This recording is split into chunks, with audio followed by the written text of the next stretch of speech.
Pick the Nintendo Shack and pray. Frederick from Fire Emblem Awakening says, yo.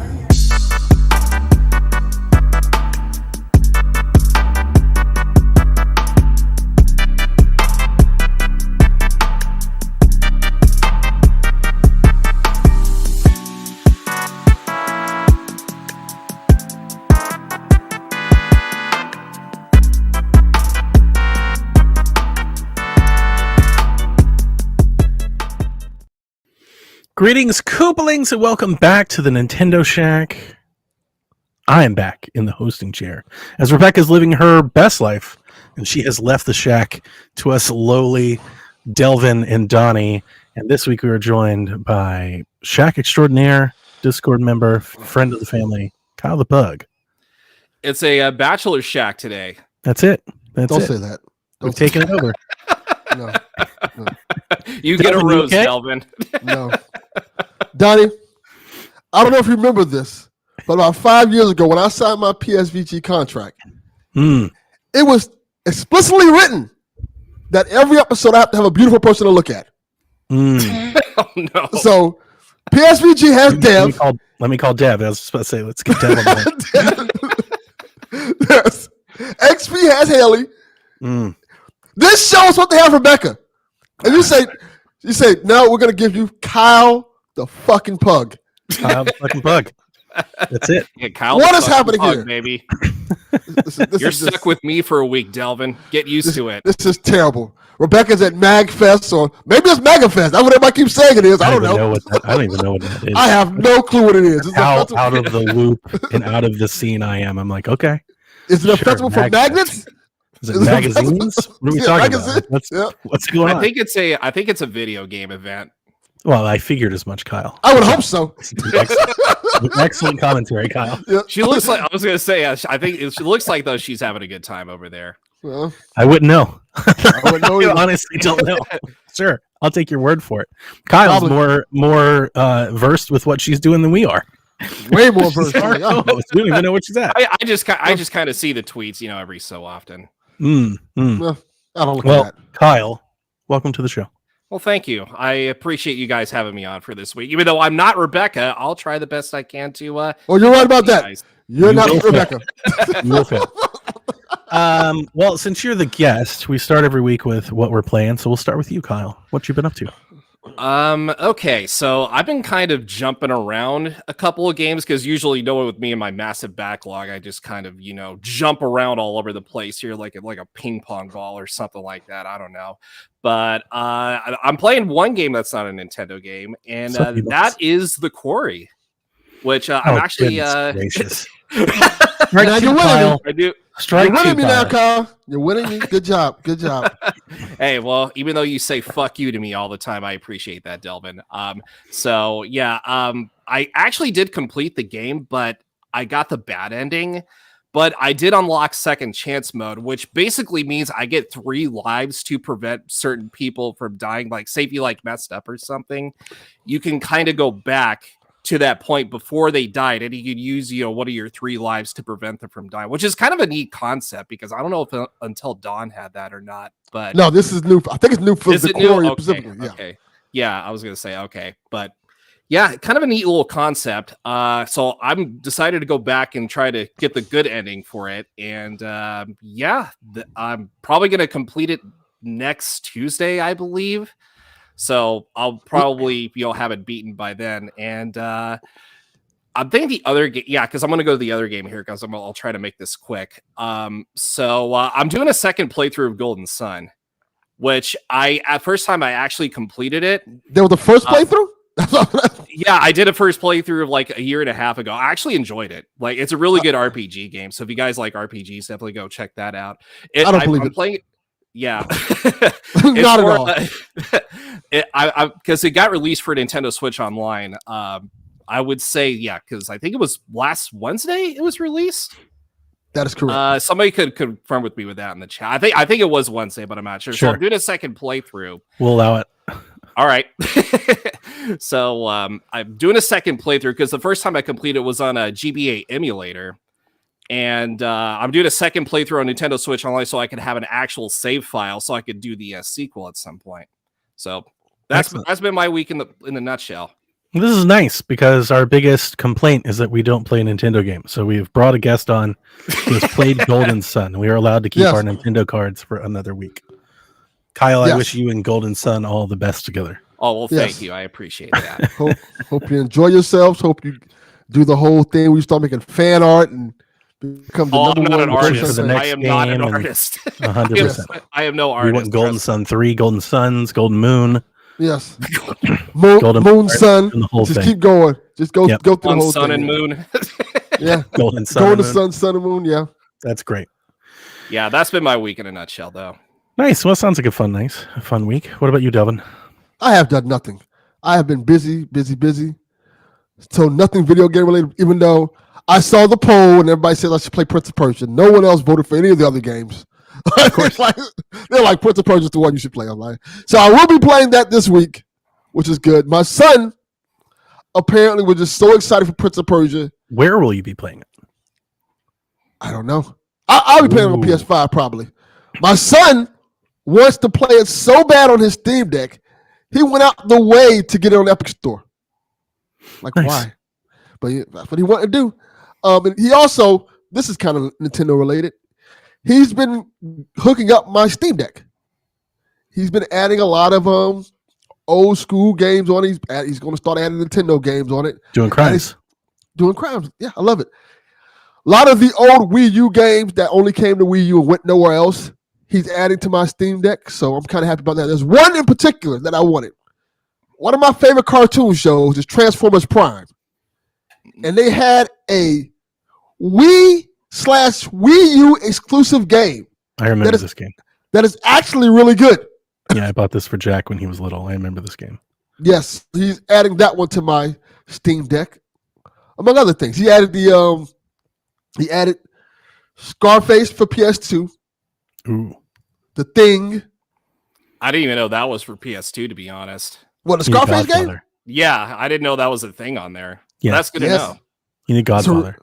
Yeah, he's gonna add that too. He's gonna add that. He's gonna add what else he said he was gonna add? It was a few games he said he was gonna add. He's adding all the old Transformers games. You know, I like Transformers. The Punisher game that was on PS2, which was Nice. very, very violent. For those who I think we talked about it on PSVG. For those who are curious, look up the Punisher PS2 game. He's gonna add that. He's gonna add probably Manhunt and a couple of other old games like that on my Steam Deck. So I'm kind of loving life with that. I've Can't got wait to about 50 PS2 games on my Ally.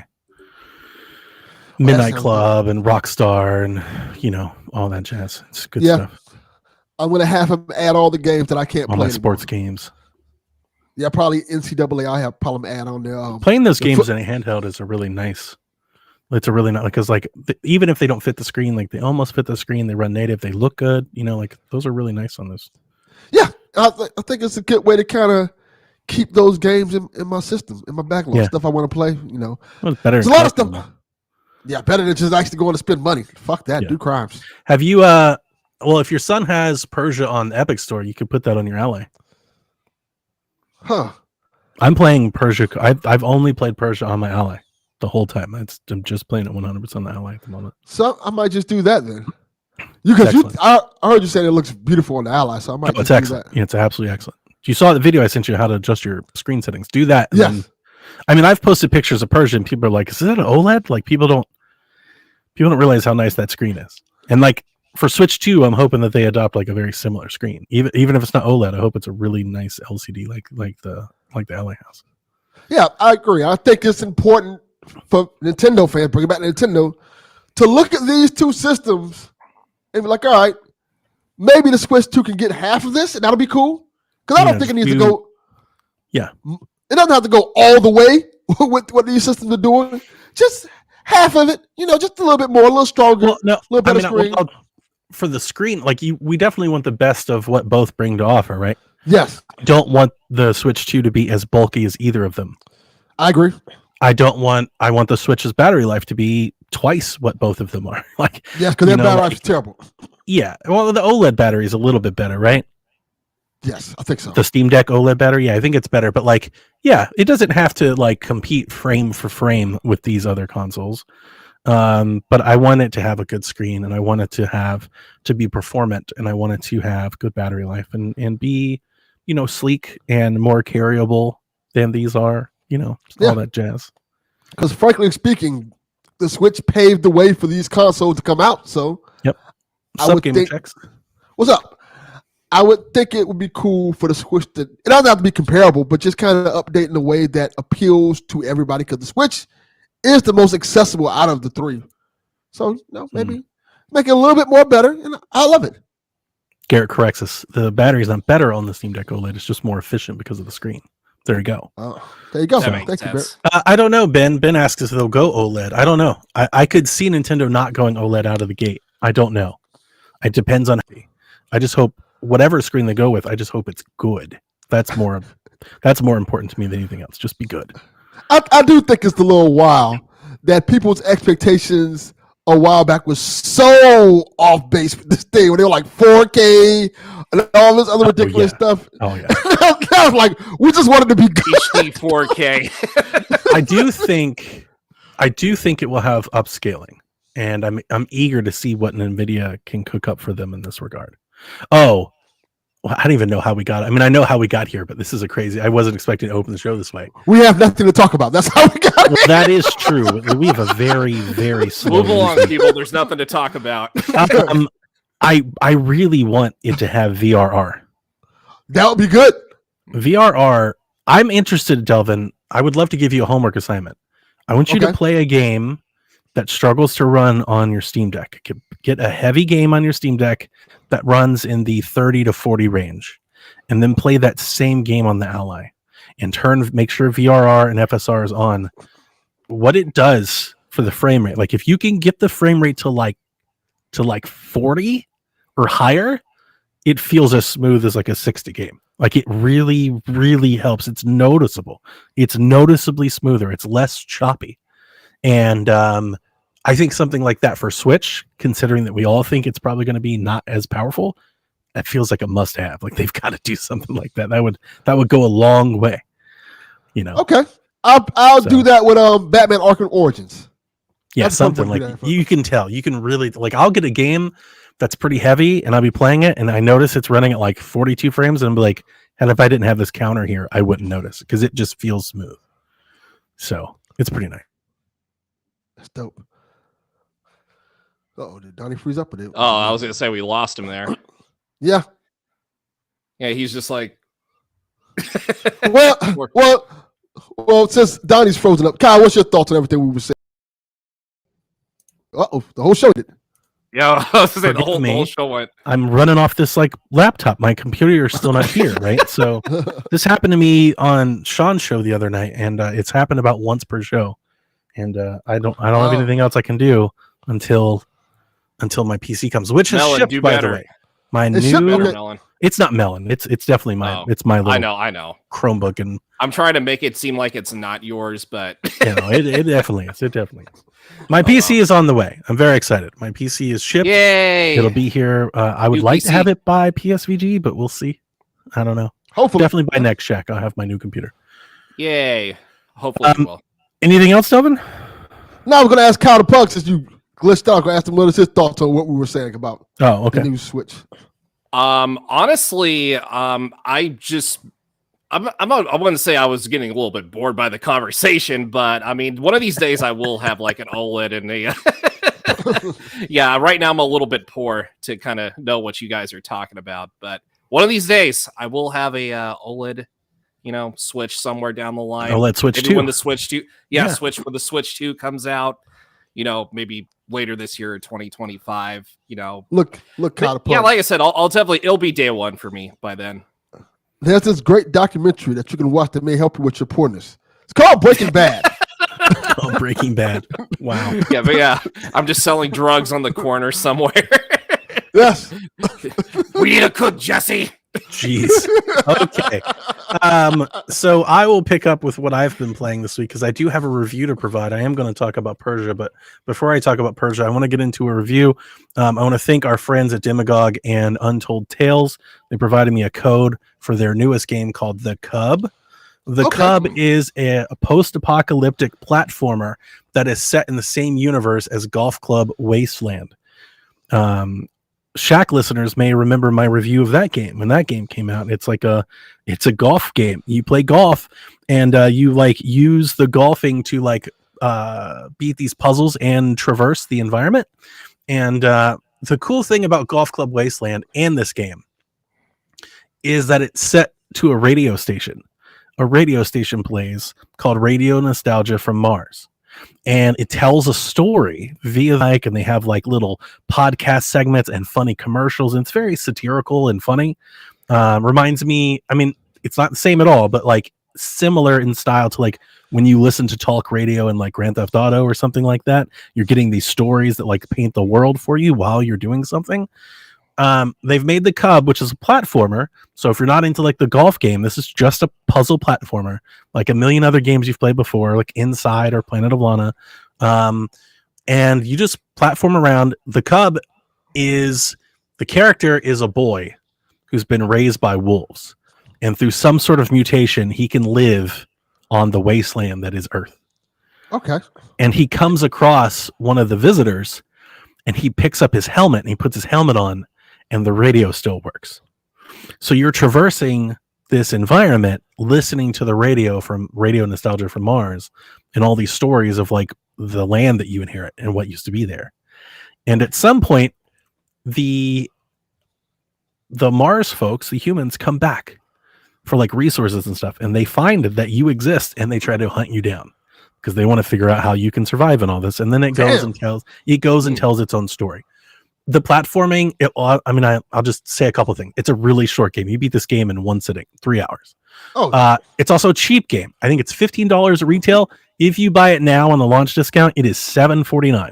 So you get half off right out of the gate. It's really pretty. It has very nice, like fluorescent, apocalyptic background. So like everything is very overgrown and like, vegetation has taken back the earth. But like, unlike Golf Club Wasteland, in this game, there's more set pieces in the background. You're going to see like skylines. You're going to see cityscapes. You're going to see neon signs. There's a lot more there to the setting and the scenery than Golf Club Wasteland had. It has a lot to say about like modern society and climate, like in the climate crisis and stuff, and like corporations and all of that. So it's like a platformer with a message. Like it's got something to say. And yeah, it's beautiful. I really enjoyed it. I liked it. I like it more than Golf Club Wasteland. If somebody was to ask me of which of the two to play, I'd say this one. And I don't think you need to play Golf Club Wasteland to enjoy this one. If you did play Golf Club Wasteland, you'll know a little bit more about what you're getting into. But there's no history that you need to bring forward to understand what's going on. And for anybody that's never played or anything, I would tell you to check out a YouTube video because the Radio Nostalgia from Mars is really like, I've added this to like my music library. Like I've added this on YouTube Music because some of the jams are really good and like the talking, it's high quality. It's a high quality audio experience, and I'm surprised that it feels to me like it's kind of breaking new ground. I'm actually surprised that we don't have more things like this in the video game space. Like video games for years, we've had video games that either play music or even like Grand Theft Auto has like radio DJs. So does Cyberpunk kind of. But like we have a lot of video games that have like logs that you pick up, like audio logs. And I love the idea of like, okay, instead of you just like finding clips of audio, like tapes or whatever around the environment, like give it a music station, make that a part of the experience. I don't know. It just brings it to life in a way that similar games haven't. Have you guys played games that kind of do this that I'm not thinking of? I can't think of any right now. Not to my knowledge, no. But when I was looking at the pictures for this game, I don't know if you've seen like the Disney's Jungle Book, obviously, because it kind of like when you say it's very Jungle Booky, yeah, that's what I was gonna say. Like when he's raised by wolves, it gave you like these Jungle Book vibes. I believe that's in their tagline. I think on Steam, I think they call it like Jungle Book, Apocalyptic Jungle Book. I think is like their short. That's like their sales pitch. Yeah. Well, you just sold me on it, so I bought it on Switch. Nice. It I hope looks you enjoy cool. it. It Man. looks cool. It looks like it runs really well. Play with headphones. It is a good puzzle platformer. Like I died. I wouldn't say I died a bunch. I died a few times. It's more like it's not challenging. There's just like a trial and error to it a little bit. You know, like you have to figure out like, okay, how do I proceed forward? And like once you die a couple times, you're like, I get it. It's not hard. It's not hard or anything like that. And yeah, I'm so happy that they wanted to give me another code. And I was happy to sit down and play it this week, and it was fantastic. I really enjoyed it. It's great. That's awesome. My other game that I'm playing is Prince of Persia, of course. I think I'm 12 or 15 hours in. I haven't played it as much this week as I did last week. Last week I was like a fiend. I think I probably overdid it. And then I was on the Xbox Drive, and then this show, and it's like I feel like the more I podcast, the less I play. You know, because it's like podcasting is kind of like my gaming time. Yes. So yeah, this weekend and Friday night I didn't do any of that. I watched movies and I was just so I'll give it again. I'll try to surmise it in a short, brief experience. I love this game.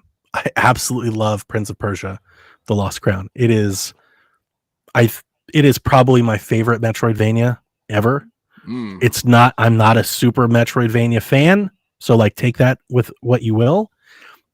This game does a lot of modern conveniences or quality of life improvements, and it's not easy. The game is super challenging. I have died so many times. I found this puzzle that I played what's today, Sunday, Saturday, Friday night. I played this puzzle, and this is when I turned it off and quit playing.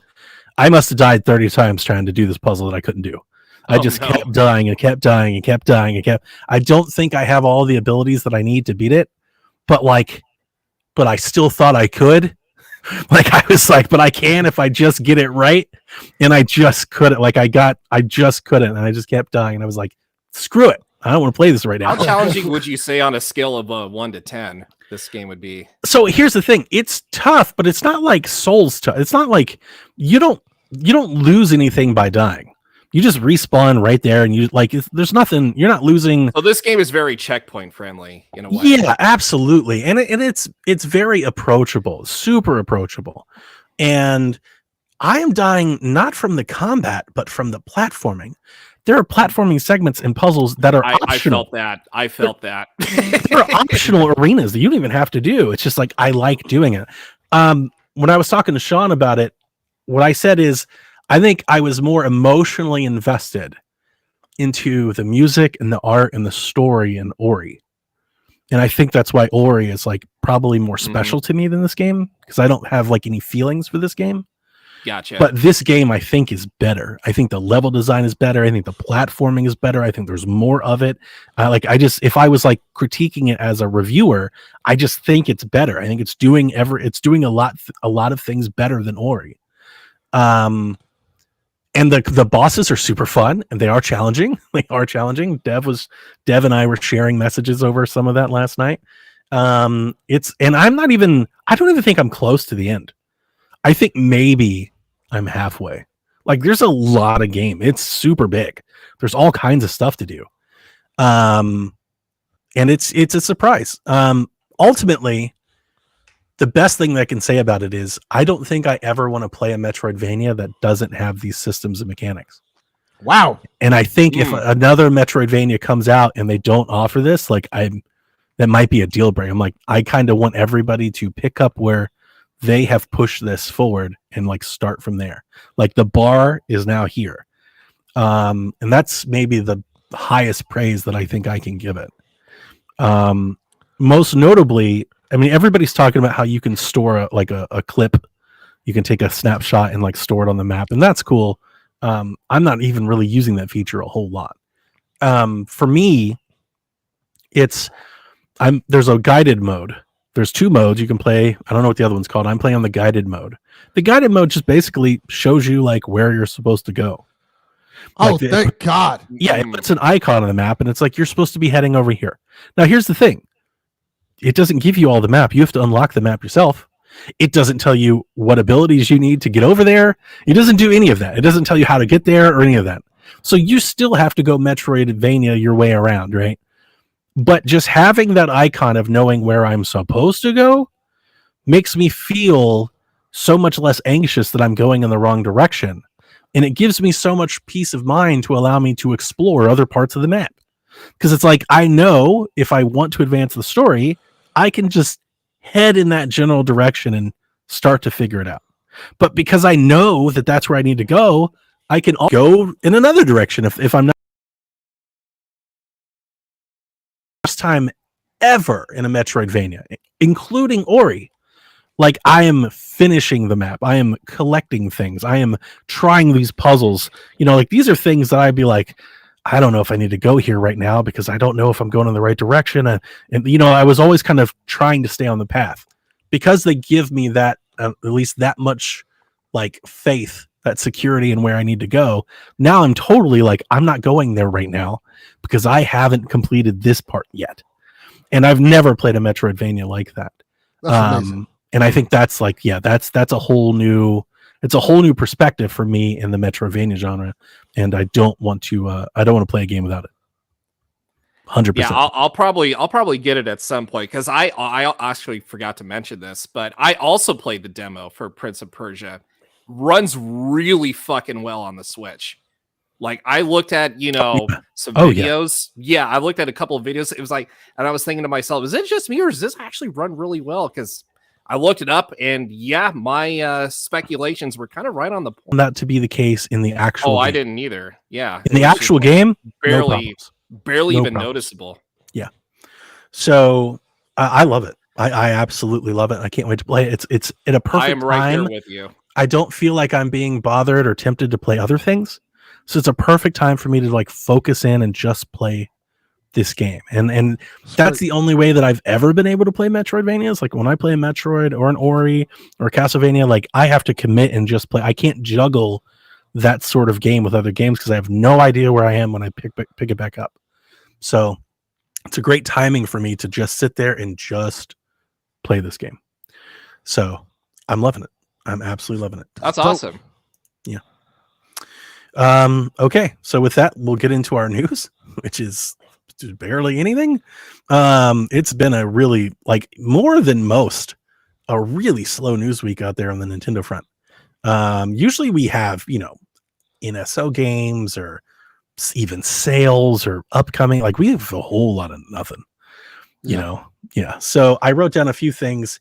Nintendo announced that it'll be donating 50 million yen, which is about $340,000 to support those affected in the earthquake in the Japan Noto Peninsula. I think the Pokemon company also donated the same amount too. They did. From what I read. That's great. Pal World is a massive hit, but is also getting widespread sus side-eye due to having very similar designs or assets that Pokemon has, and potentially there's some suspicion or suspect that it's using AI to generate some of this art, and that may be why the similarities are there. Pal World, when I say it's massive, I mean it is the viral phenomenon. It's like I think it's been purchased, like 3 million people have bought it on Steam. It's on Game Pass. It's 4 million now. 4 million, and they're in the top 10 of most concurrent Steam players all at once ever. It's been trending all over Twitter. And I think they had more people playing it than the peak GTA 5.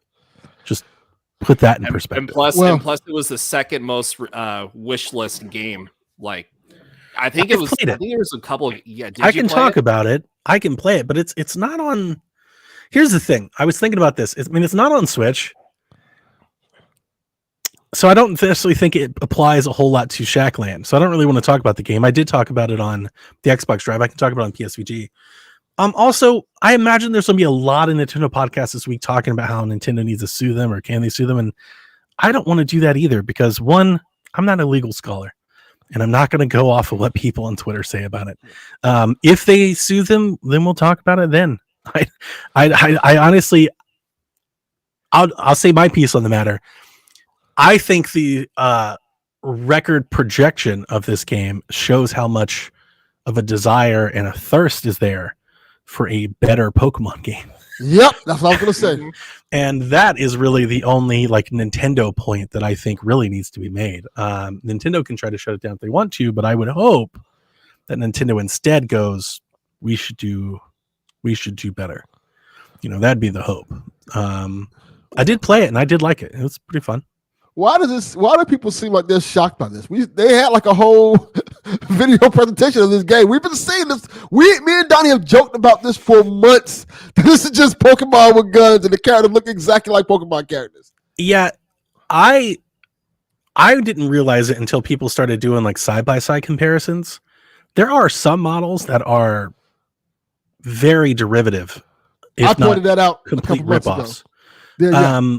But like some of them have like eyes or smiles or ears that are exact replicas, and like that's where like I'm not going to get into IP rights and I don't know. I don't care. I really don't care. Yeah, exactly. So, but here's the funny thing, Delvin. It's not Pokemon with guns at all. Oh. It's a survival game. It's more of like Ark than anything else. Yeah, it's like Ark. It's like Valheim. It's like Rust, right? Like it's a survival game with like a Pokemon layer on top of it. Now it is cool. You can literally get a gun or a bat and like go just shoot a Pokemon. And there's like a viralness. See, you see that laugh? There's a viralness to that people love. Like there's going to be a TikTok movement, a YouTube movement, a streamer movement with that. Like there is something to that. I think for a lot of people, they've always wanted to like punt a Pokemon or like, smack a Pokemon with a bat. And like this game totally allows you to have like that fantasy. And some of the Pokemon, dude, are massive. You need like a bazooka to take them down. And like there is like this, there's like this Valheim Monster Hunter Pokemon thing, like kind of like Breath of the Wild is kind of like a survival craft light type of thing, but like you got to manage like your food and your health, and you get cold and you got to make a shelter and you got to build things. Like it's a survival game. It's not. When they showed the first trailer and they talked about it being Pokemon with guns, I literally thought we were about to get like a Pokemon RPG that just had like gun mechanic. Yeah. It's not that at all. It's far from that. It's more like Lego Fortnite with Pokemon. Okay. Yeah. Sounds very interesting. I could see that being, it's janky as hell. It's early access, so like I'm not reviewing it, but it's super janky, and there is like the AI thing I think is maybe most interesting, because if that's proven to be true, I understand it, because my first impression is like there is like a general like mobile game look to these models in this world. Like it's just kind of generic in a way. But again, I don't think it matters, because I think people are going to have a lot of fun going around punting Pokemon, like drop kicking Pokemon, shotgunning Pokemon. Like I'm surprised we haven't had one of these already. Like that alone, I think is kind of like, I wouldn't be surprised if like they pivoted on this concept and turned it into like a battle royale, and it could be massive. Like, like I can see it, because that's kind of what like a lot of people are doing, is like they're getting in there with their friends and they're doing their own server, and they're like capturing their friends and throwing them off the sides and shooting each other. And like, it's kind of like it's more like a sandbox. There is a faction, I guess, in missions, but like, I don't think anybody's there for anything like that. They're there for like the dumb chaos and kind of the picture taking and, that kind of, fun dumbness. Somebody said you could smack Pokemon in Smash, which that's I found true. that to be very ironic, but it's also true. Yeah, it's a little different though, because compared to like your murdering Pikachu's okay. This game looks like you murdered Pikachu. You're an awful person. I think they go to sleep. Extreme rules. Let's go. Also, for the people that are mad about the similarities. One thing that I think is interesting is a lot of people, that is like kind of the story, at least in the Nintendo world. That's the story, is they're like, I can't believe they've ripped this game off. We have to shut it down. It's like, have you ever opened up games on your phone? This is like a common thing. Like there are 1,000 clones of every popular game that's ever been made. Like that's just, there is a part of me that wants to say that like, that's just video games. Like from its core, if you go back in the 80s, anything that became successful was immediately cloned. Yes. And the mobile space operates the exact same way now. Like there's Mario clones and Zelda clones, and like how is Blossom Tales not a Zelda clone? You know, like I was gonna it's say that exact same absolutely a thing. Zelda clone. That You know, I was like gonna say that's a Oceanhorn. pretty good Zelda clone. Yeah, and it's like a good one. But like there's a bunch of things like that. And the only difference being like if they can prove that they've absolutely ripped specific assets, like maybe, but like I don't know. I wouldn't be worried about it. I would just try to make a better game. Love you too, Jess. Thank you for listening. Well, I was gonna say Nice. Goose Goose Duck is another example, but which if you don't know what that is, it's a Among Us clone, which is basically it's Goose Goose Duck is you just basically play with it's the same concept but with geese and ducks and all that, and it's actually gotten more sales on that than Among Us did, which is actually kind of shocking to be honest. Yeah, and like I think anytime something goes viral. Like Battle Royale went viral and we got a bunch of Battle Royales. Now they weren't cloned and stealing assets, but like we got a lot of the same thing. Vampire Survivors has got to have like a bunch of clones. Like anything that gets Candy Crush has got a bajillion clones. There are 105 Nights at Freddy clones. Yeah. Oh yeah. Literally everywhere. The fan-made games are just all over the place with that. that's and that's Hyrule says there's a difference between clones and copying the asset. You're 100% right. That's correct. Yeah. I said that if they want to try to prove that and do something about it, then all to them. I just don't think it's interesting podcast topics. I agree. The Legend of Zelda Deku Tree set looks like it should be coming out this September, according to Lego leakers. So that thing was announced a year ago, and we've still never seen it. And I don't particularly think it's all that exciting, but that's where we are in the news this week. It's a tree. It's not even the good Deku Tree. It's not even like Ocarina. It's Breath of the Wild. It's not great. Yeah. You can play Eastward until Wednesday if you're an NSO subscriber. So if you've never played that game, you can give that a try. I have not. Everyone tells me it's I haven't excellent. tried that. Elaine really liked that game, if I remember correctly. I've never played it either. That's the news. So, like I said, when I put out the tweet, if you don't ask us questions, you're not going to have a long show because we just don't really have much to talk about. We do, however, have, you guys did heed the call. We got several questions. We have 11. Yeah, we got a lot. You guys are awesome. Yeah, we'll take this as far as they allow us to go. Delvin, you want to take the questions? I got it. Thanks. All right, the first one. How do y'all say this? Is this NYCK? It's Nick. Yeah. Nick? Yeah. Oh, okay. Yeah, That's Nick. an interesting way to write Nick. I like it. Nick asked, is it time to trade in the Switch for the Switch 2 pre-order? Absolutely not. Not yet. question. No, it's way too soon. Yeah, Nick's been a long time listener, so thanks for writing in again, Nick. I don't know. I mean, in the in the effort to extend the podcast, I will take up the opposite position. Okay, perfect. Okay, that's cool. I don't think Nintendo has so many things announced right now that you can't wait on. If you wanted to say trade your Switch in now to get as much money as you can, because it's going to go down. The closer we get to Switch, it's going to go down. I agree. If you were like, I'm going to trade it in now and wait 6 months and get a Switch 2 and then play Princess Peach or then play Donkey Kong versus Mario, like, yeah, like, I don't think you need to play those games the day. You don't have to be day one on Thousand Year Door Remake. I agree with that too. I will say this though, Nick, if you plan on going to GameStop, you gotta wait till they get the deal where they're like, "Hey, trading your Switch and you get like $200 extra for it." Yeah, I don't think they're doing that stuff anymore. They haven't done those things in a minute. They have similar-ish deals where they give you like bonus credits and all that stuff, and it adds up to close to it, but not quite there. Yeah, I went there a few weeks ago. It's the first time I'd gone in a while, and I was talking to him, and he was like, yeah, we really don't do the trade-in deals anymore like we used to. Yeah, they come few and far between now. Because I asked him, because Jack wanted to trade something, and I looked on their website, and like, you know, when you used to go to their website, you'd hit trade-in, and they would have like all of these like bonuses. Like if you trade this in, and you trade that, and you get 20 extra % or 30, there was nothing. It literally was like, just type in your trade. And I was like, you guys have any promos? And he was like, yeah, we don't really do that anymore. Really? Yeah. The last time I went in like December, they had a really good one. I think I traded in like a bunch of old games I wasn't playing. And I got like $300, $400 for them. Because they kept just adding on credits and bonus points to it. I guess he told me he thought it was because like they started like cash. Like they now give cash. You just get cash out instead of trade. So he was like, we don't really do the deals anymore because people just get cash. Yeah, the thing about the cash is the cash, they give you cash, but it's way less I than mean, the trade sure, value. yeah, of Way course. less. So it's not even worth it. Like the trade value is like exponentially higher. Like, hey, Nick, this is there's a reason why I haven't traded anything to GameStop in years. I mean, eBay. If you're looking to start a Switch 2 piggy bank, eBay. eBay's great. eBay. Yeah. Okay. That's what I would do. But keep your games in case the Switch 100%. 2 is keep your games in case the Switch 2 is backwards compatible. You want to keep those around. And if it's not, then you could just sell those then. Like you don't have to sell them now. Yeah.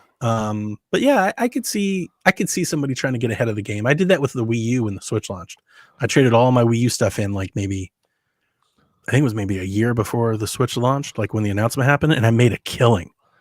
I don't think you can do that anymore, but I'll never forget that day. I took like a Wii U, like 5 remotes, like, like Wii remotes and like, I don't know, like maybe 10 Wii U games and had like $800 in trading credit. Like, it was insane. That's insane. I was going to say that. Well, you took the words right out of my mouth. I bought everything, like everything the Switch launched with. I bought all of it. I bought every controller, every accessory, every game. Bought out the entire store. I was like, I would like one of each, please. Thank you. But yeah, good question. Well, Nick, I will leave you with this. If you decide to do so, just know you're taking a risk because they haven't announced it yet. It could come out fall this year, could come out spring next year, or it could come out summer next year. So you might need to be ready for that wait. That's true. So that's a good I think point. either way, I think this is just like a guess for me, but I think it'll probably come out like 2025. But I think they'll get like, they'll show like a teaser of it, in maybe they'll probably, I won't say they won't show in a Nintendo Direct or anything, but they'll have like a Direct specifically towards it. So I'm thinking like they show like maybe like a teaser of it, maybe like, spring somewhere around there, and then they'll give out the release date.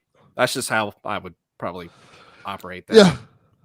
I'm guessing this fall, maybe September. I'm hoping that at least. But Sure. we'll see. I think it's going to be this fall. I could see it like if somebody's like, I think it'll launch spring 25. I could like that's not, unthinkable. That totally makes some sense. But I feel like they've dragged this out long enough, and their sales are dipping, and we've seen a lot of piracy ratchet. Like they need to move. Like now it's starting to get to the point. I think they need to move, and they need to be ready. And I think it's going to be this fall.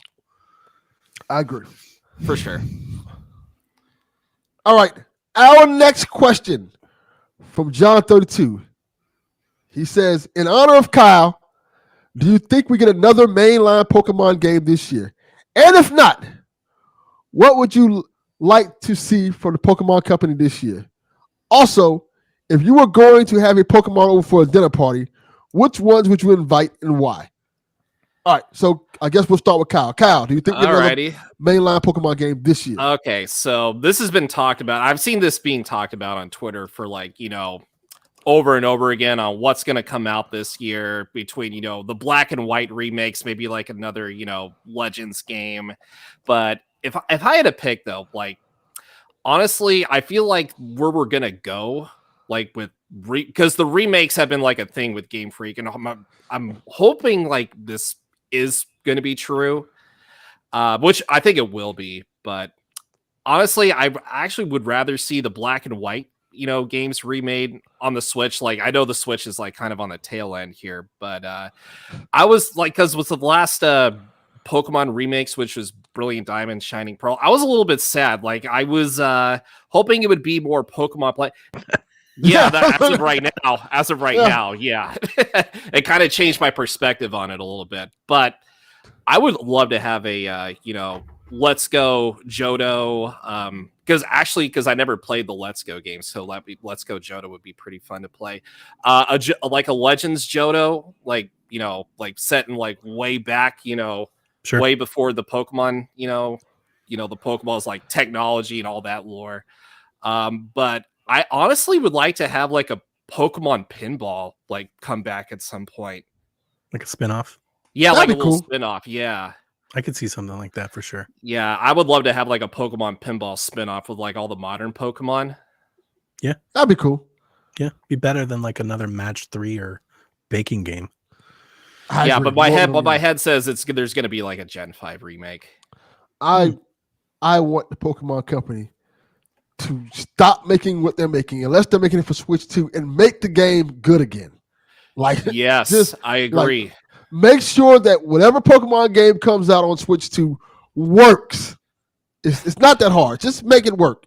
I mean, I have a lot of hours on Pokemon Scarlet and Violet, but sometimes I even, cringe at the fact that the rendering issues are just, it just makes me sick to my stomach. It literally does. Yeah, I think you can probably get away with putting out a remake of some sort of different spin-off this year.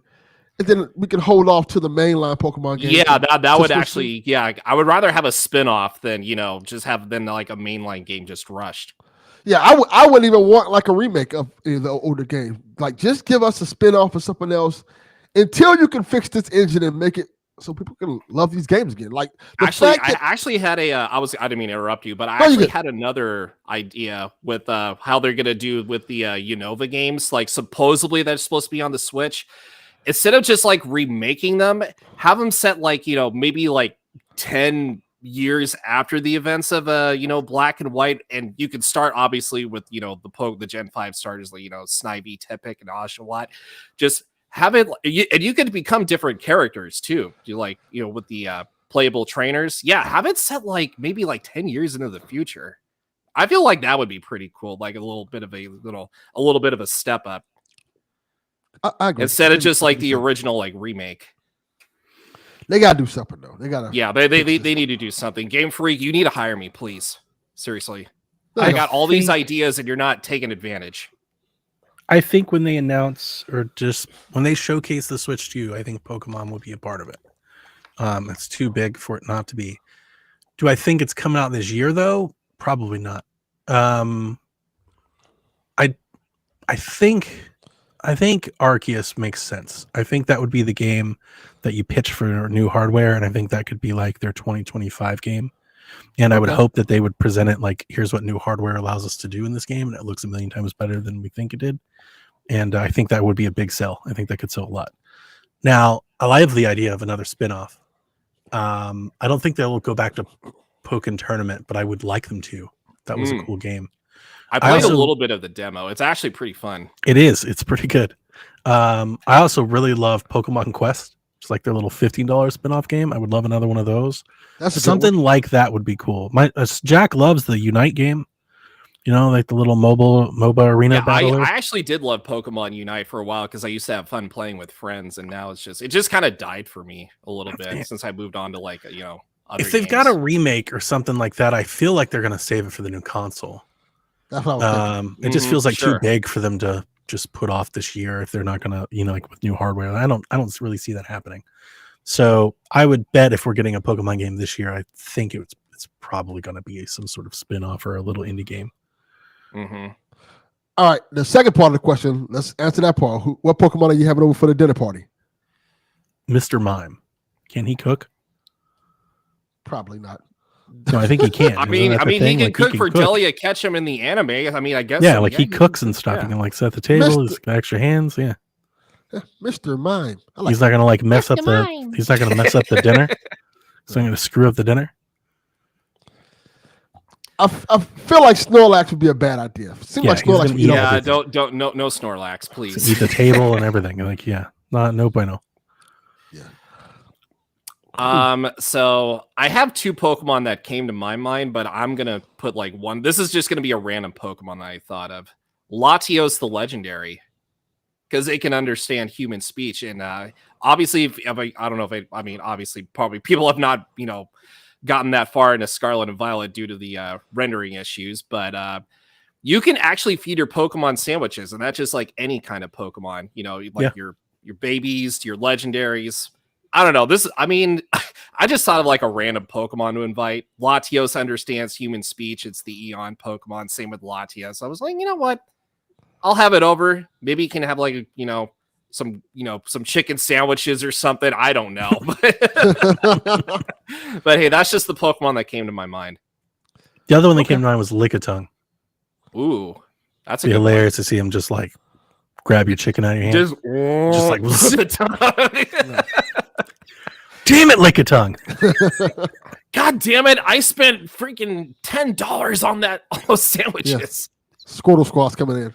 I'm bringing Oh the Squirtle hell Squad. yeah, my I'm man, having- All of 'em. Squirtle Squad, Yeah, Squirtle all Squad. of them. Gangbangers, yeah. It's gonna be soaked. Just Your water gun your whole table. You can be eating some bubbly this.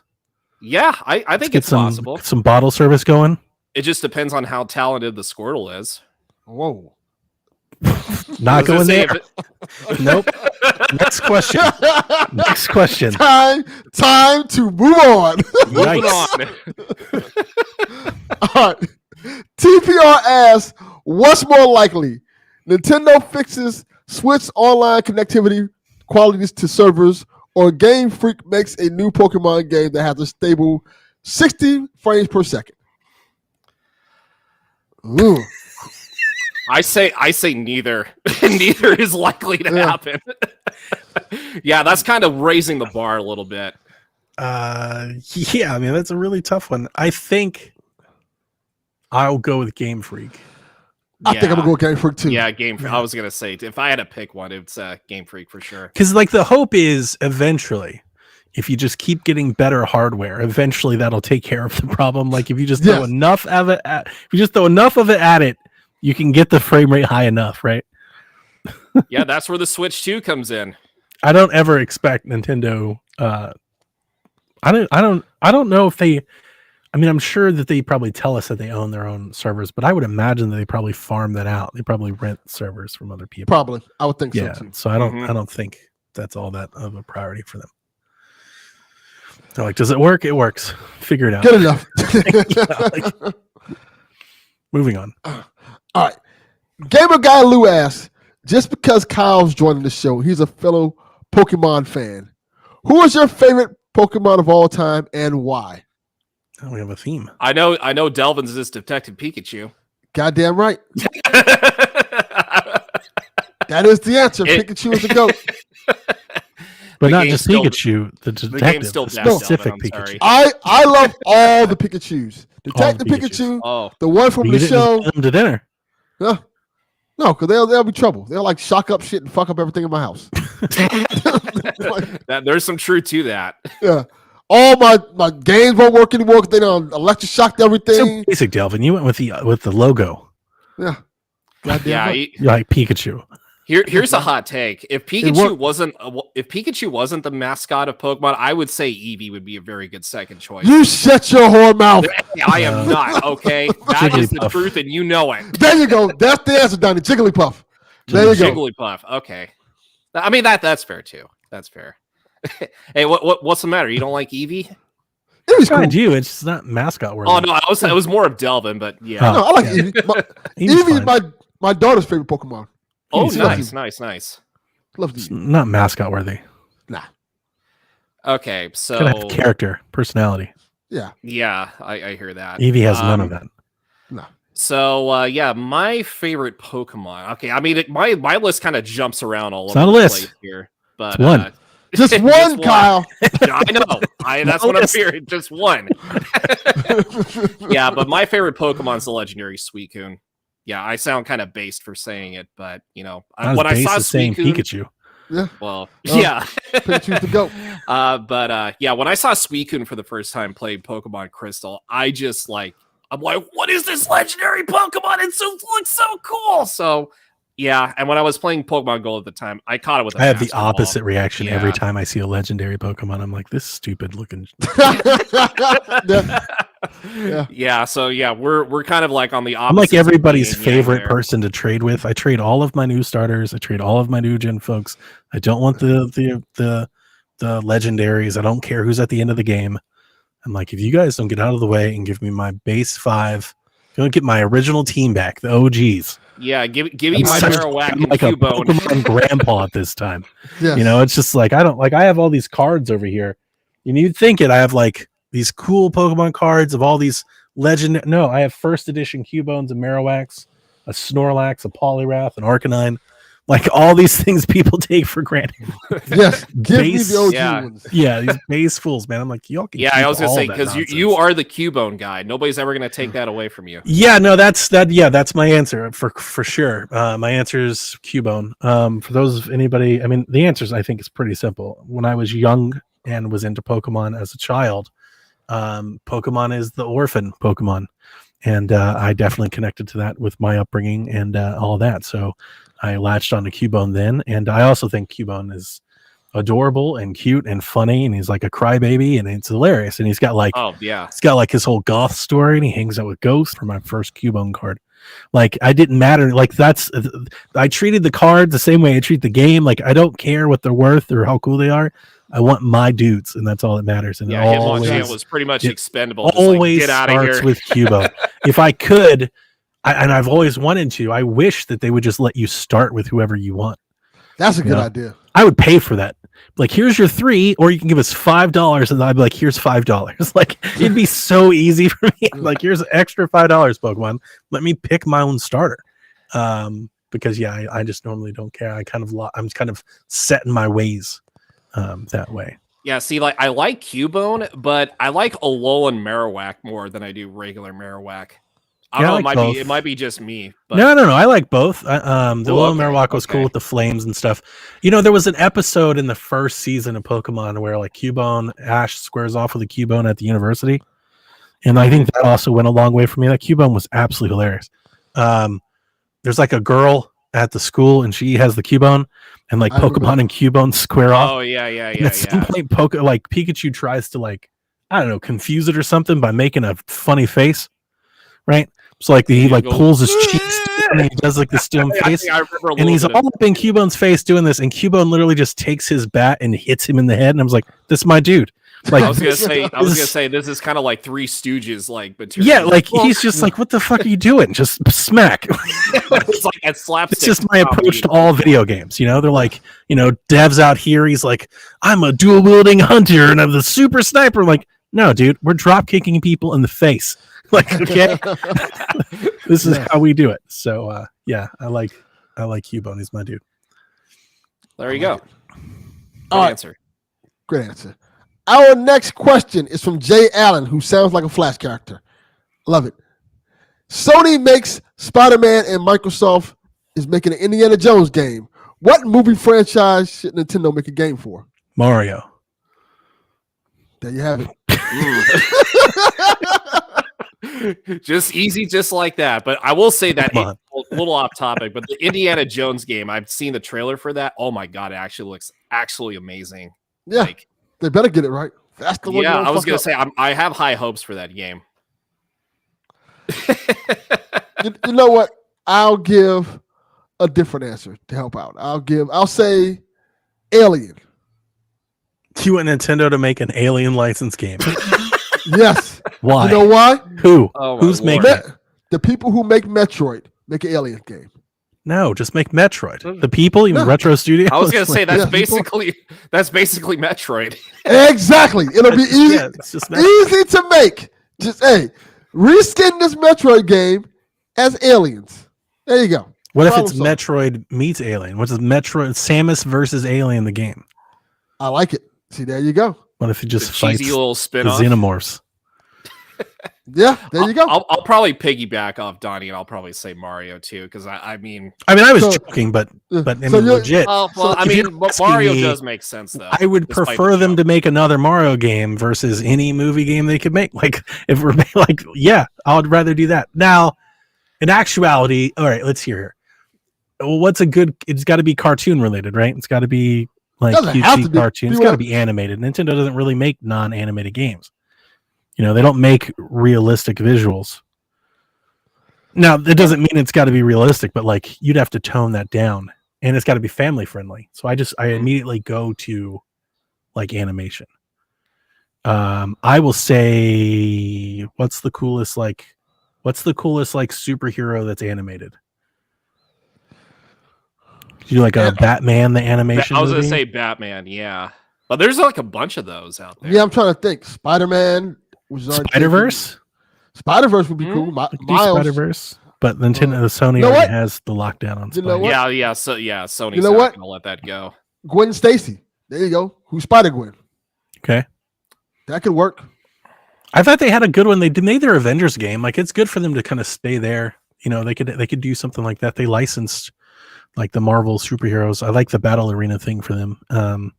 X-Men, like they could make like a cartoon X-Men brawler or something like that. That'd be cool. Smoking Joe in chat says a Minions game would be cool for the kids. It's just rabbits. Fuck Yeah. the kids. Like that's just the rabbits, right? Trying to think. Yeah, I'm kind of stumped with this one, to be honest. But I'm sure yeah, there's Mario some was just the only anime thing or I first something thought that of. I'm not thinking of that would be a really great fit. But like again, who's making it and what kind of game it is? I don't know. I am not as into the licensed IP rush that seems to be going on as my counterpart here for sure. So I'm perfectly fine with Nintendo staying out of this race. Like Nintendo, keep doing what you're doing. That's You don't totally have- fair. I don't need them to license a movie character to be relevant. They're good. You know what? Give Nintendo Pixar. Just all the Pixar. You just make Pixar games for us Is that like now. the Toy Story folks? Toy Story, Inside Out? They got so many Monsters Inc. You Okay. take all those. Yeah, Toy Story sounds dope. I think they Yeah. could totally do something. I like remember that. playing It'd be super fun. the Toy Story game for my old Game Boy way back. In I the forget day. about Toy Story sometimes. When's the last Yeah, time because a I Toy remember Story that was a game came out? platformer too. I think it was what 2 years ago, 2-3 years ago. The last Toy Story movie. Wow, I'm way out of it. It feels like it was like 10 years ago. I don't know. I felt like Might it have should been have ended on 3, but they kind It- of they yeah, took it it like did. one. I'm like, It They did. took And then it way too far. they did. Then they were like, "We're gonna John Wick the shit out of this." Nah, we're just kidding. Three's not the last one. Exactly, Oh, they yeah. literally did. yeah, that makes sense. Oh, you know what? I'm gonna change my answer. I want Nintendo to make a Jurassic Park game. Oh, that's a good one. that would be awesome.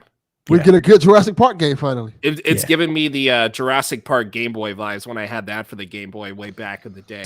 Did you guys ever purchase old magazines that you had through the marketplace? Any marketplace? She used to buy the EGM from December 2001. So did you guys ever buy the magazines? Yeah, no, I mean, I had Game Informer for years when I was GameStop subscriber. I would pick up magazines when I could afford them. I had like, especially if they had the demo discs and stuff, like if I could get something out of them. I've got, I don't know, a stack of Nintendo Power magazines. Sean gave me some. I've bought some. I've bought some from my shelves in my cubbies. Crazy thing though about this question is I've oddly gotten into magazines. It's something Sean and I have talked about on Sweet Hangs this year. I've gotten into magazines like this year. I've bought a bunch, like a bunch of car magazines and a bunch of old game magazines and retro. I have like a whole stack over in my Magazines. on are my great. thing, and I just kind of sit back and read from time to time. So I was yeah, a the nostalgia is big, big there. I think. yeah, very big. I was a big Game Pro fan. I used to buy all the Game Pros. I used to buy a lot of Nintendo Powers. Game Informer when Game Informer was in his prime, when he was like, "Hey, here's a Game Informer." You just go to GameStop, they just give you one. Yeah. And those were the ones I used to like be heavy into. Yeah, my Yeah, most they tried to recent get me one to was- re-up my membership when Informer I was too. there, and it would only offer me a digital option. Yeah, they won't give you the physical anymore. And they're like, you can buy it in store. I was like, get the fuck Like- out of here. like, fuck you. I can buy it without the membership. What are you talking about? Yeah. If I wanted to come buy the magazine, I can do that anytime. What? What a wild thing to say. And they're like, and we raised the price. It's like, Yeah. this is why you're going out of business. This is why nobody likes you. Yeah, Yeah. I haven't been to a GameStop since like 2013. So yeah, I usually just don't even care about GameStop anymore. But I think my last subscription was Game Informer, like you said, Donnie. I kept getting those like every month because I was a Yeah. yearly subscriber. Yeah, because it was like, what, when it $5 was a year? It relevant. was so easy. Yeah. Yeah. Yeah, now, back when it was relevant. Now it's not anymore. It's just like, yeah, go to hell. Yeah. Yeah.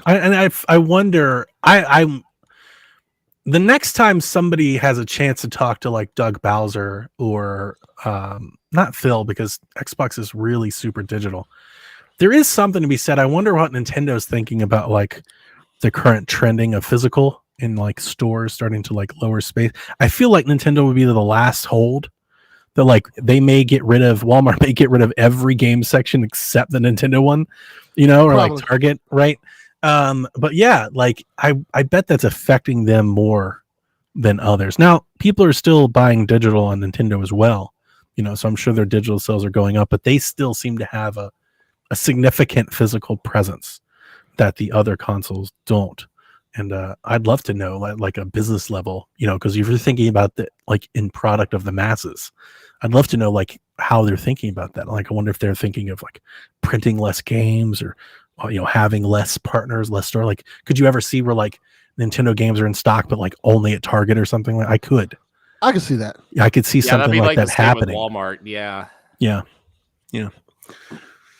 Weird future we're heading into, man. Like, it's a Very. weird next like few years. Like 2024. Yep. Yeah, We're gaming just is like started. It's already weird. I think gaming is gonna look very different 5 years from now than it does today.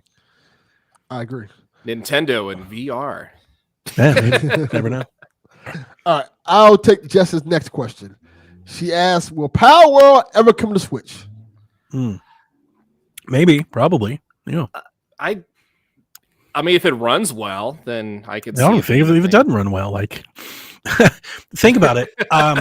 Look, obviously, if Nintendo litigates them, then no, right? That's the easy answer. But if Nintendo doesn't litigate them, think about what it's done on PC. Apply that to the 100 million plus Switch owners, and then look at Nintendo taking 30% of that. Do I think it'll come to Switch? Yeah, maybe, probably. Yeah, if they can, sure. It's got to be.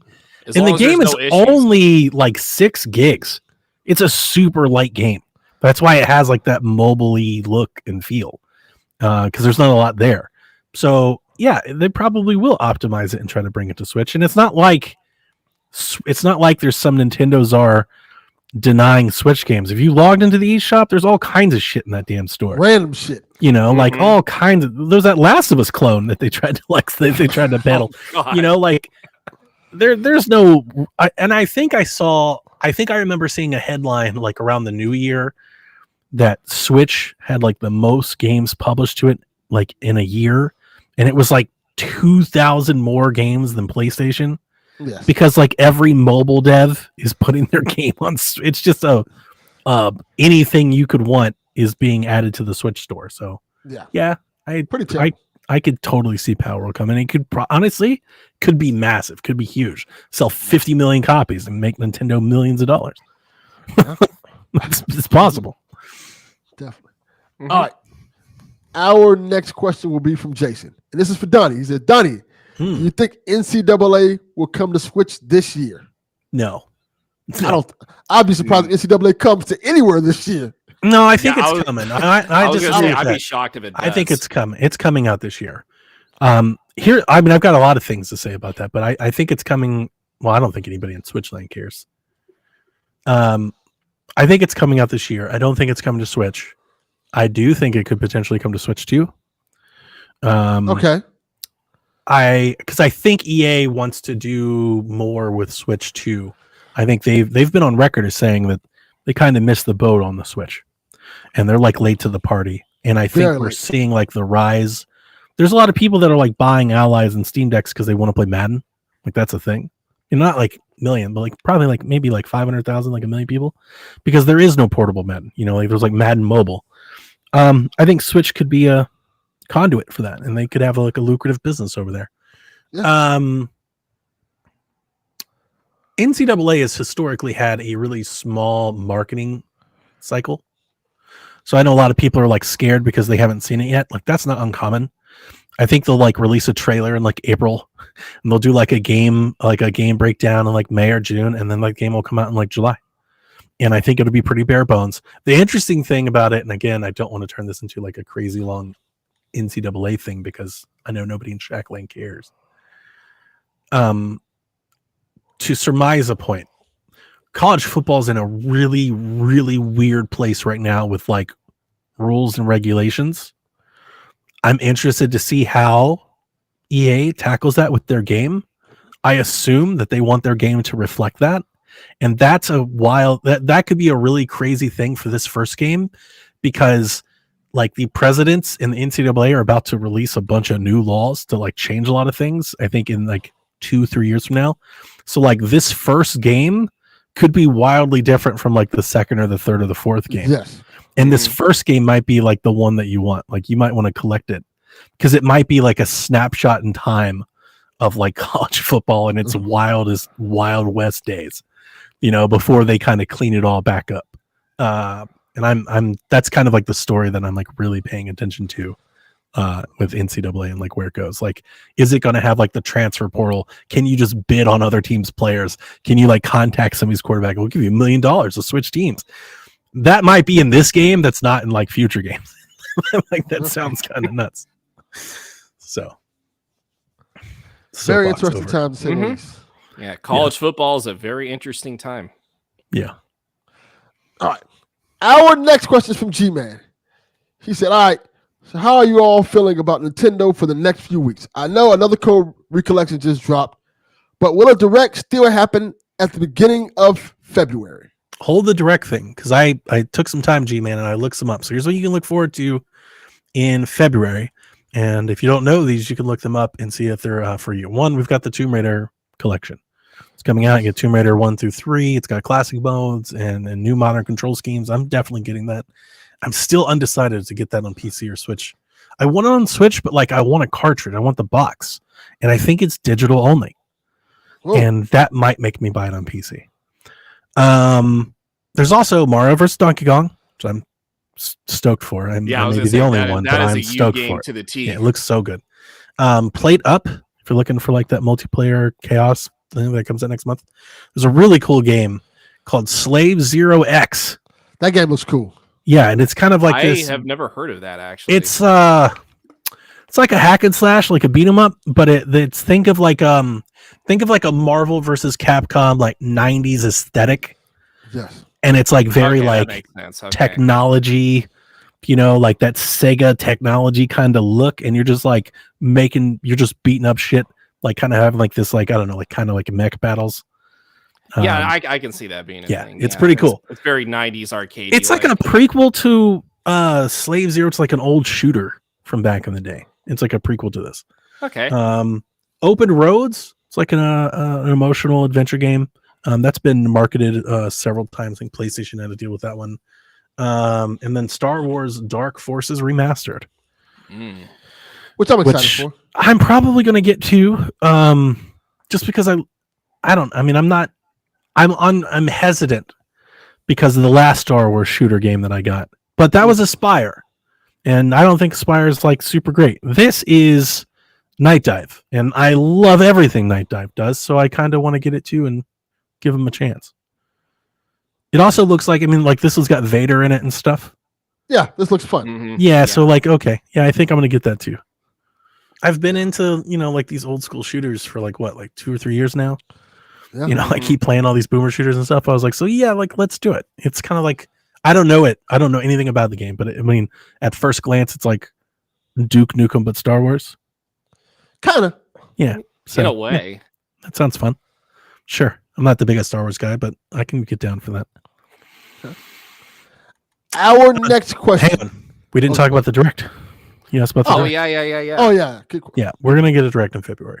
I Yeah, think so, I too. was gonna say probably like if I had to take an estimated or educated guess, it would probably be, I would say like maybe like somewhere like kind of early-ish February, but maybe like near like in the teens, like maybe like the 11th or 12th or something, or maybe because Yeah, I usually don't they know have it when. on a Thursday. I don't know when, but I imagine it'll be somewhat soon.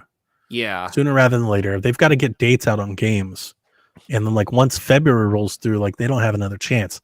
I think they want to give, I always bring this up because I think it's proven to be well for me. Usually when they have a game that's not really on the tip of people's tongues, they like to give it like a little mini, they give it a little rub before it comes out, you know? So I would expect the direct to come out before Mario versus Donkey Kong so they can present to everybody that Mario versus, remind everybody that it's still coming out.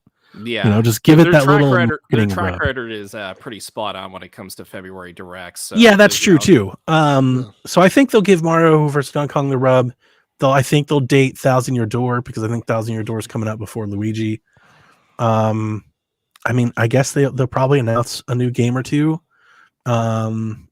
I don't know what else those could be. I've got guesses, but it really all depends on what they're doing with the next console. Right? If they're gonna talk about the next console in the next direct, they could do that. If they're gonna hold that for the summer, they could do that. I don't know. They can't announce too many games, right? Because then you so I don't know. It really all depends there. On the game front, I would love those Zelda remasters for sure. That's an easy one. I think those could be easy summer games that hold you over. I think there's a Fire Emblem game like out there. Probably hold it for the new system so they can market a new system around Fire Emblem. I could see that, but they've also like Fire Emblem's weird that they've literally launched Fire Emblem in November, in January, in April, in July. Like they literally just put Fire Emblem games wherever they feel like jump they need around them. like crazy with They really do. So like, like month-wise. if March 1st we're living in a world where like a new Fire Emblem game is coming out July, sure, like I could see it. So yeah, but I definitely think we're gonna have a direct, and that's kind of what I'm thinking. I think we'll get a 1,000-year door date, probably April or May, and then I'm thinking, you know, another game or two announced for the summer, and that gets them to June when they start the Switch 2 push. Mm-hmm. I got the Nintendo Switch vouchers for Christmas, so if those Zelda remasters ever do come to the Switch, I'm going to be ready and waiting. I'm sitting on vouchers too. I'm literally holding vouchers. Like I'm reserving one for 1,000-Year Door, and I'm reserving one for something else. I'm just going to buy Mario vs. Donkey Kong.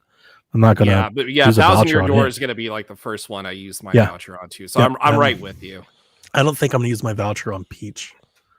I don't know if I'm going to be day one on Peach.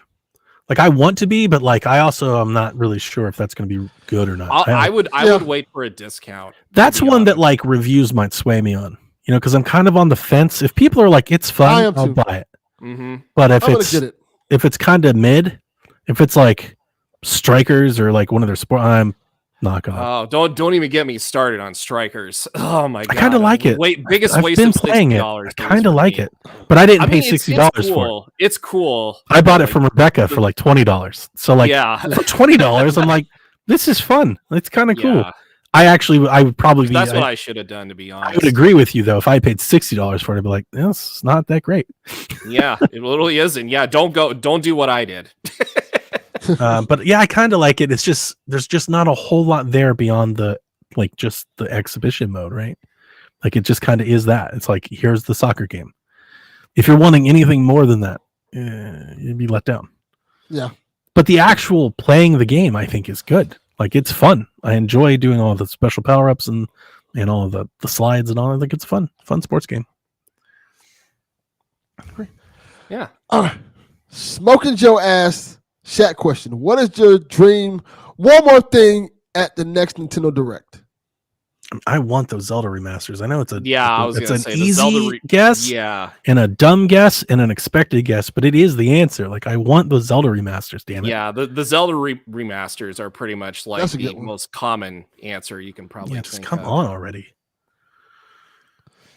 I can't really think of anything else, to be honest. Super Mario 3 remake.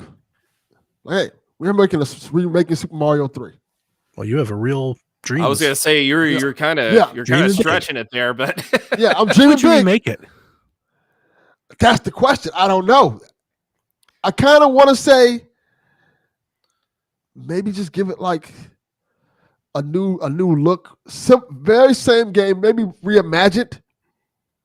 Very similar. So I always hoped that they would do something like that with Mario Maker. So when Mario Maker 2 came out, I had this idea where you could, because in Mario Maker you can like swap palettes. Yes. My idea was that like they would make like Mario like Super Mario 3, Super Mario World, and you could open those games and just play the games like with new updated textures, but then you could also swap the textures, and you could be like, I'm playing Mario 3, but it's New Super Mario Bros, or it's Mario U, or it's Mario Super Mario 1. I always thought that would be like a neat idea of like bringing the old with the past and like letting you kind of mess with the games you already know, like the back end. Like you could go in there and edit your own levels in like Super Mario World. Like they never really did that. Yeah, I'm kind of sad that Mario Maker 2 is not updating anymore. And fans did like the possibilities that they could fans do. Like, did. If you get into Mario Maker 2, there are people that made like level 1.1 and level 1.2 of these other games, and you can swap them and all them. But like I wanted Nintendo to do it. The full treatment to it. Yeah. Yeah, because somebody said in chat, Wonder Levels DLC, if they were still updated, that would have been like a very good update / DLC. I still for them kind to of- add. I'm still kind of know? playing Mario Wonder. Every now and again, I just I need boot it up. to get that because I've It's seen so everybody good. play it. I It's need so it. Yeah, good. I was thinking about using my vouchers on Mario Wonder, but I'm kind of waiting it. Yeah, It's never going to go on sale. Yeah, you Yeah, probably no, should. I know Yeah, it you won't. probably should. but- It's great. I guarantee you. I don't know. I may eat this one. I don't think you can use your voucher on anything coming out this year that's better than Super Mario Wonder. Yeah, I was gonna say if there's no I supposed agree. Zelda remaster, There's no Zelda I this year. probably No I was new gonna Zelda. say I'll probably spend it on Mario Wonder then more than likely. Do you not have a Wii U, or do you not have access to the Zelda? No, I didn't. I never owned a Wii U. Oh, so that's a whole different Yeah, story then. so, Okay, yeah, never so- mind. My last Nintendo console before I owned a Switch was the Nintendo 64, and that's a long time ago.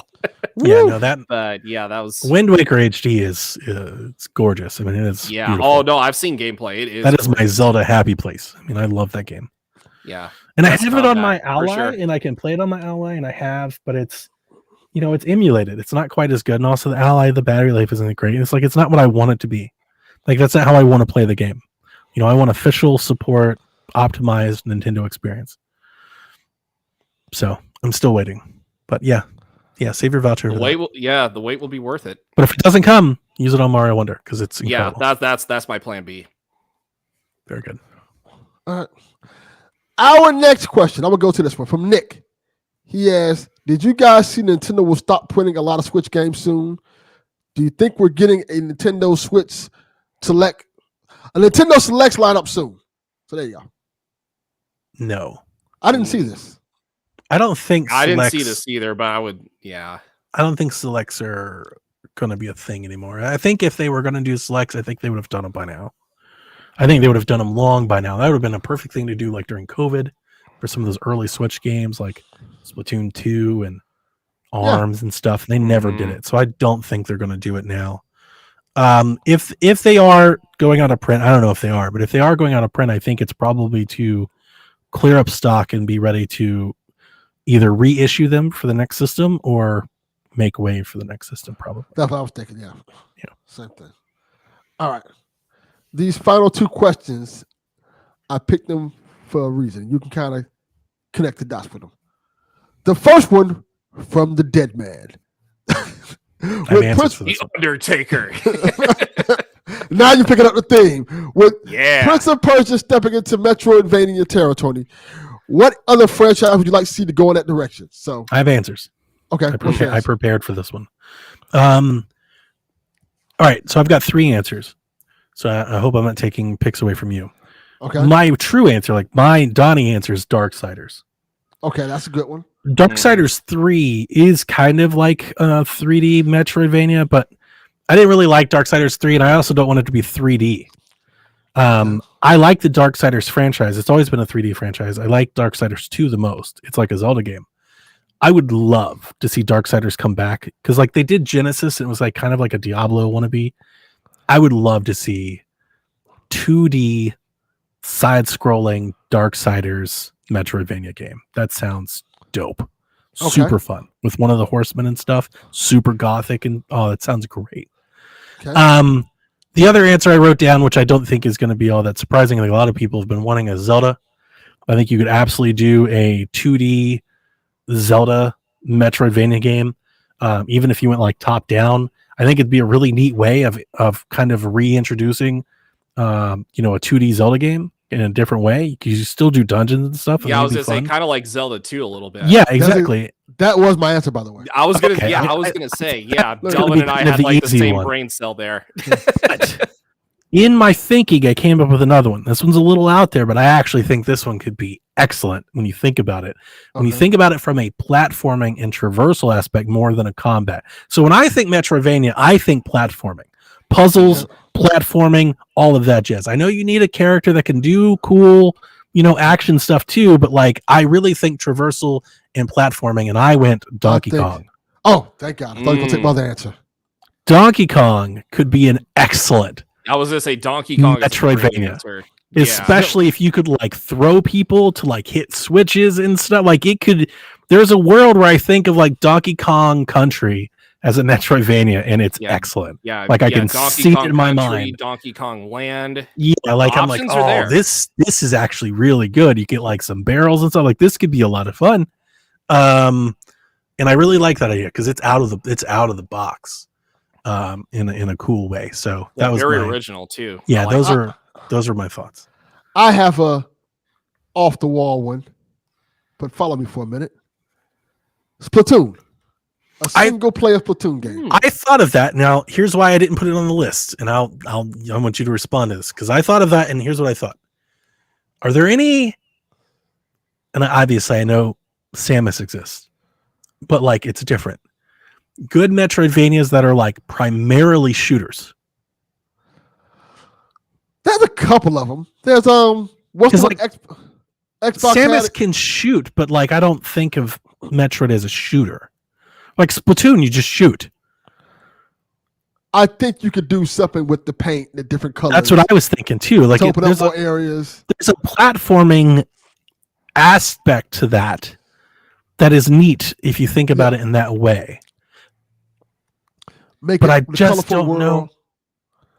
It feels like every time I think of Splatoon platforming game, I want it to be like 3D Mario, but Splatoon. That's what I think. That's where I go with Splatoon. I just don't think Metroid or 2D. Are you thinking of like maybe a 3D Metroidvania? Yeah, more like a 3D Metroidvania. 3D makes more sense. Yeah. Yeah. Kind of like a Metroid Prime a little bit. Yeah. No, that I could get behind. I was specific. I think I prefer 2D Metroidvanias. And yeah, in my mind, all of the ones I'm thinking about are all 2D. So that's why I paused on Splatoon, but that did come to mind. I gave that some thought too. Okay. Yeah, I'll go the opposite. I'm more of a 3D Metroidvania than I am too, but I have no problem with a 2D whatsoever. I just like Metroid Prime a lot more, but I don't know. It's just I like Metroid Prime. I like the Castlevania ones too. Those are great. The 3D Castlevania games are a blast. All right. Our final question is from Yarden. He says, I've heard you guys talk a lot about how mid wrestling games have been for a while. So build the perfect wrestling game, preferred gameplay modes, cover athlete, etc. Yeah, I did it. It's called No Mercy. Yeah, exactly. Yes. See, We've done it. We don't need to. Create your own superstar. You can go to story mode. It's interesting that we haven't arcadey on top of it. It's interesting that we haven't got what we consider to be a really like a better wrestling game since then. And I want to ask, how much do you think it has to do with that controller? A lot. I do too. Because when you emulate those games on a different controller, it's not the same. Yeah. It's not as good on like an Xbox pad or a PlayStation controller. It's not as good. It just isn't. I think AEW did a good job of emulating it. Yeah, you have the same scheme, but like there's something about having your special on that stick and the D-pad and the button. Like, yeah, it works. It really works with an N64 controller. You know what? It kind of has some throwback vibes a little bit. I'm going to say No Mercy's engine. The cover, we're going to go WCW versus the world, but we're going to do AEW versus WWE. You want like a Marvel versus Capcom thing? Yes. I was going to say, yeah, I was So here's hilarious Marvel that because I was going to tell you, here's how you make the best one is you only have WWE in it. No, I would say no because you have some people in AEW that I think would be great. Like, and to even things up a little bit more, I would add New Japan on the AEW side, so you get all those athletes too, and I'll add some other people that AEW affiliate with, and I would add on the WWE side NXT to kind of make it a little bit more balanced, so you can have your little dream matches like Okada versus Roman Reigns, which we might be getting anyway. You know, I mean, that's the game's already. Anything that has created character has all of that in there already. Yes, and I would take the story mode.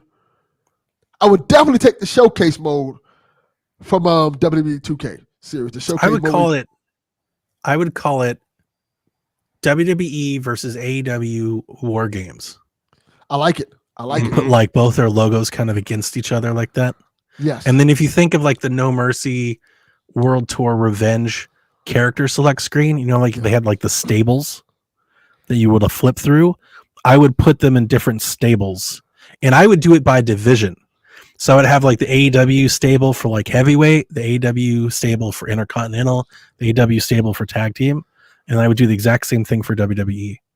You know what I really liked that a terrible wrestling game did? I think it was Thunder did it. When you clicked on the character, And they had their They would- promos. they would give you a promo of why you should pick them. Yeah, the That little would be F cool. and V videos. Those Yes. were so dumb. They were so great. Remember DDP had It's a cigar? so dumb, it's great. Yes. He did the thing that pick the man with the plan. D, and he put the cigar and it like would freeze. I still remember that. Oh my God. No, you just unlocked a childhood memory. They were That's how so much I great. played that terrible video game. They was terrible. But the Thunder FMVs sucked. It was so awful. it was so bad. But it was like really dumb fun. Yes, it was. I remember doing like the stupid disco dance with Disco Inferno in the ring and stuff. Like you could do like little combos to do taunts, and it was so dumb. Yes. Well, the dumber it is, the better, for content. Yeah. Yeah. It was definitely like it had more dumb fun than the good ones did, than the good Yeah. games. I think you can do a really cool story about both of those games too, though. I think you can, like I said, the showcase mode, you can have different people to play with, like in terms of like you can have, all right, here's Cody Rhodes' story, and you can tell the story from him being Stardust. Like him in certain going- chapters and such. Yeah, then him being Stardust, him going to AEW, then finishing up at WWE, and then you can have the old Bryan Danielson like- story. Cody makes a ton of sense, yeah, because he is both. Yeah, but then you also have Daniel Bryan. And you could Who totally is- do like the kayfabe thing where you could literally call the mode like finish the story. Yes. Yeah. Like literally finish. Instead of waiting for him for like 5 years to take down Roman at WrestleMania, I don't know, Yeah. 50 or whatever. I hope he doesn't. I really hope he does. I feel like I'm the only fan in the world. I'm like, let's keep it going. Oh, people Like, are. let's- There are some people saying. Oh, that. no. Let's if the- keep it going. Let's keep it going. I'm here for it.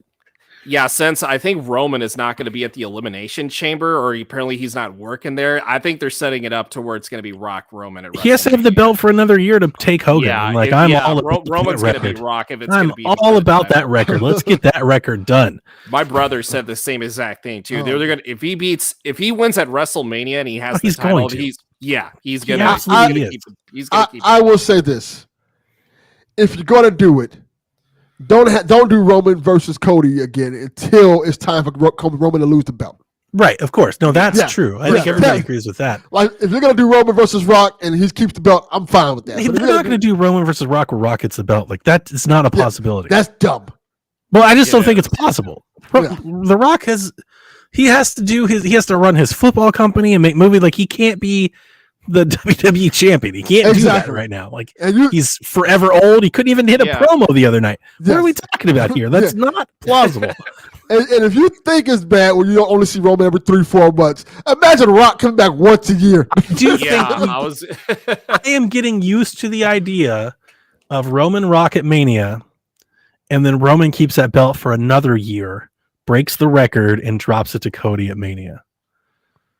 That can work. And he can either, and I'm here, he can either drop it to Cody or Jay.